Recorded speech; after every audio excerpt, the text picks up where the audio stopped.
আজ আমি বানাবো আলুর পরোটা। তার জন্য নিয়ে নিচ্ছি আলু, গাজর, মিষ্টি আলু, এই সবগুলোকে আমি প্রেশার কুকারে সিদ্ধ করে নেব। আর এদিকে নিয়েছি আটা আর ময়দা হাফ হাফ নিয়ে তার মধ্যে দিয়েছি কসুরি মেথি, লবণ আর দিয়েছি খানিকটা জোয়ান দিয়ে এখানে কেটে নিয়েছি পেঁয়াজ, লঙ্কা আর ধনেপাতা আর নিয়েছি চাট মশলা। এবার আটাটাকে মেখে নিয়ে তার মধ্যে আলুটাকে সিদ্ধ করে সব মশলা দিয়ে আলুটাকে মাখবো।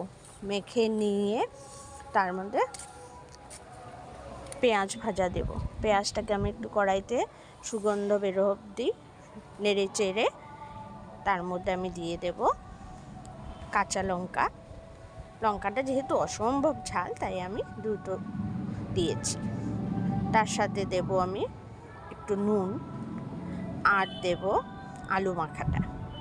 আলু মাখাটা দিয়ে ভালো করে নেড়ে চেড়ে এটাকে আমি পুর বানিয়ে আটার গোল্লার মধ্যে দেব। দিয়ে ওটাকে পরোটা আকারেও করা যায়, আবার গোল গোল করেও করা যায়।